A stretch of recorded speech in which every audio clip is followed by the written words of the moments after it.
Welcome to Red Pill Revolution. My name is Austin Adams. Red Pill Revolution started out with me realizing everything that I knew, everything that I believed, everything I interpret about my life is through the lens of the information I was spoon-fed as a child. Religion, politics, history, conspiracies, Hollywood, medicine, money, food, all of it. Everything we know was tactfully written to influence your decisions and your view on reality by those in power. Now, I'm on a mission to retrain and re-educate myself, to find the true reality of what is behind that curtain, and I'm taking your ass with me. Welcome to the revolution.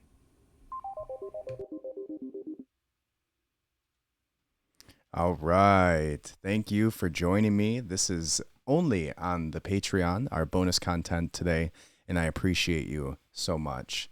If you're listening to this now, that means you're a paid subscriber, a part of our elite unit of Red Pill Revolutioners. That's a new term I'll coin. But so I appreciate you being here. Honestly, it means so much to me.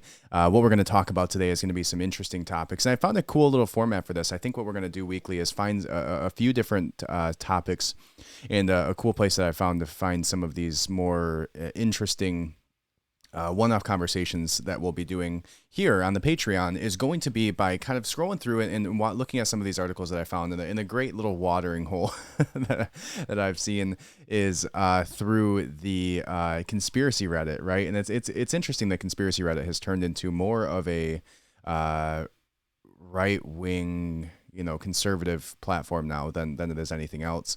So there's definitely some pieces of that in here, but they're constantly digging into some really interesting topics, which I find super interesting and engaging. So the first one that came up for this week is basically, it was a tweet by ORBUCH, Ryan Orbuck. And he said, "Here is your reminder that the whole idea of a personal carbon footprint was a targeted BP media campaign in 2005, and it worked so well that it seems that we've all forgotten this." And then there's a little article here that says, within this, so I'll have to find the actual publication, which is on researchgate.net, but it says the concept of the personal carbon footprint was popularized by BP in a 2005 media campaign costing over $100 million. You heard that right. $100 million in order to make this carbon footprint conversation one that became mainstream and one that we still hold on to today.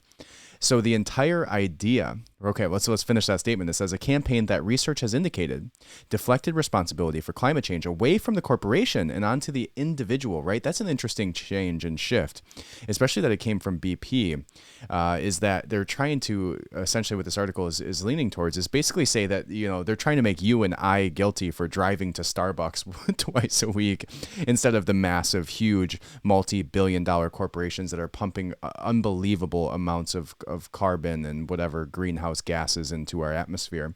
And so I did not know that. That is news to me. That is crazy that BP is responsible from a marketing campaign for even coming up with the idea of a carbon footprint. That is crazy.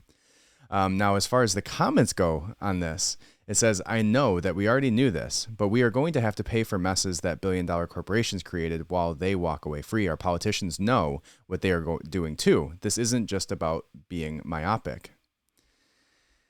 The next comment goes on to say that Reddit gets silly here with their comment threads. It says that feel like we are so focused on carbon that we have forgotten about general pollution, garbage, and recycling issues too. We probably use more plastic than ever. Stay home and in order is a big cringe of mine due to all the packaging. That's interesting, right? So I think that's pretty crazy. It shows the effects of marketing, right? It shows that how much a good marketing campaign for a bad, evil type of company is important, right? Anything from cigarettes to the oil industry to, the Johnson and Johnsons and Pfizer's of the world. Marketing plays such a key role in the way that these organizations become successful and manipulate the general public. right? And this just has to do with wording, right? It's all just like a micro, what is it? Neuro-linguistic programming that's done, which is a sales technique based on, the way that our minds work. It's pretty interesting to see it play out, and not only play out, but play out to a point where we didn't even know that it happened, right? In this case, like the greenhouse gases are being emitted in like multiples of billions more by these corporations. Yet we as an individual, they point their grubby little dirty, little reptile fingers at us, because they want to try and make you the enemy of each other as opposed to them. Right, same reason they got rid of Bernie Sanders from the primary. They don't want to be the ones on the chopping block. They want racism to be the topic and sexism and interesting. So I'll see if I can find that document. I find that to be pretty interesting and cool, that somebody came up with that. So the next one is a question that somebody posed on Twitter, which was by Morgan Housel, which said, "What aren't people talking enough about?" And Turk MMTZ responded and said how 70 to 80-year-olds are generally regarded as unemployable due to mental decline / skill mismatch, yet they're exclusively running the most powerful country in the world. I talked about this before, that imagine Biden showing up as your Uber driver and like how terrified you'd actually be of what, you'd never want to be in that situation. And not only is he able to, he's able to drive much more than a car. He's able to drive our country with his decisions or lack thereof. I just think that it's unbelievable. You have people like Nancy Pelosi who literally could die, and Joe Biden could literally die at any moment and just die of nothing but old age. Yet we're sitting here putting them in the most powerful positions you could ever imagine. Pretty crazy. So rapid fire round here. DuckDuckGo has been compromised is the next one. And this was written by this was written by Tactical Dildos on Reddit. And it says DuckDuckGo has been compromised. DuckDuckGo CEO Gabriel Weinberg has announced that the search engine will begin purging all independent media outlets from the platform and will replace them with trusted mainstream media outlets instead, which completely eliminates them as a proper use for the truth space, right?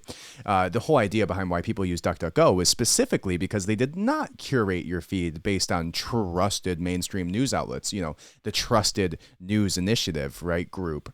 And so if you use DuckDuckGo, stop it right now. Right, I even think that I have that as I have Brave browser, so that's good. Brave browser, Brave search engine are the new DuckDuckGo. Get rid of that shit. Don't use it anymore. They're tracking you. They're curating your feed to change your emotions.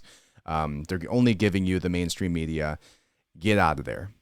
DuckDuckGo has been compromised. Quote unquote, tactical dildos. All right, so the next top one, it says ex-mortgage CEO sentenced to prison for $3 billion in fraud. Now it says the CEO of what had been one of the nation's largest private held mortgage lenders was sentenced Tuesday to more than 3 years in prison for his role in a $3 billion scheme that officials called one of the biggest corporate frauds in U.S. history. A 40-month sentence was given for Paul Allen of Virginia, and is slightly less than the 6-year term sought by federal prosecutors. And this is followed by an article which states similarly that a homeless man got 15 years in prison for stealing a $100 bill. Are you kidding me? It says a homeless man robbed a Louisiana bank and took a $100 bill. After feeling remorseful, he surrendered to the police the next day. The judge sentenced him to 15 years in prison. How horrific. And $3 billion in fraud compared to a $100 bill. How crazy is our justice system? It should, it's Orwellian that they call it the justice system, because it's basically the anti-justice system. It's so horrible. It's what leads me to want to be in some shape, go to law school and be here to fight the corruption that there is out there, because it's horrific, the type of things that happen on an annual basis. Not even annual, a daily, hourly, minute-to-minute basis. That is an injustice within our justice system, just as shown by that. There's an interesting line by Chance the Rapper, which says, if Jesus had a better lawyer, would he have died on the cross? And I think it speaks to like the ridiculousness that is our justice system, that, no matter what, it all comes down to how much money you have, who you're willing to pay, and the lengths that they can go to manipulate the system with their contacts, right? And so, that is an interesting philosophical question, is would Jesus be on the cross if he had a better lawyer, right? The justice system of the time, and justice is relative, right? Justice is a man-made construct. And we believe that we are the givers of truth and justice, when in reality, it all comes down to a flawed system. And it's truly it's a sad thing to see play out in situations like that. Crazy. Now, the last one is, let's see. Kim.com just announced that WikiLeaks is in possession of Hunter Biden's laptop and will be publicly publishing everything without redaction. Interesting. Kim.com. Hunter Biden data thread. This is an announcement that the Hunter Biden laptop data, including all previously deleted and recovered files, is now with WikiLeaks. The purpose of this tweet is to take the heat off the Swiss data forensics team that worked on the data. Let's see if we can get into this Twitter thread a little bit, because that's super interesting, right? That's crazy. It says WikiLeaks has a powerful network of trusted media networks. Together, they'll make sure that every bit of data, every email, every text message, and document will be thoroughly analyzed. All data, minus pictures of children and context, will be provided to the public. This isn't a small task. We are talking about over 100,000 emails, backups of phone and messages, encrypted zip folders that need to be cracked, etc. The forensic team found that Hunter installed spyware on phones of family members and made backups of those messages too. Wow. How crazy. And literally, this is not a conversation being had, right? Like in the fact that this legitimate source who has this document that they're about to post has to say that they're going to post it minus the pictures of children. And if you know what pictures we're talking about, it's pedophilia. It's pedophile pictures. It's like literal porn of children, and him engaging in that. It's not just him having them on a hard drive. It's him in the room with them. And if you didn't watch our deep dive into the Hunter Biden laptop, you should go back and listen to it. It's unbelievable, the disgustingness that is on that laptop. So good and bravo to WikiLeaks for being part of that and deciding to post that, especially on the backs of Julian Assange getting extradited here for a 175-year sentence for publishing information about the truth of what the United States and NSA and TSA and all of that was doing. Crazy, crazy. So hope that gave you some good information, some interesting topics to dive into yourself, and I hope you have a great day. Thank you for being a part of the Patreon. Thank you for being a part of this journey with me. I truly appreciate it. If you have any questions, message me here on Patreon. Message me on Instagram at RedPillRevolt. Send me an email, redpillrevolution.co, Austin at redpillrevolution.co, and I would love to talk to you about it. Let's discuss it. So hope you guys have a great day. Thank you.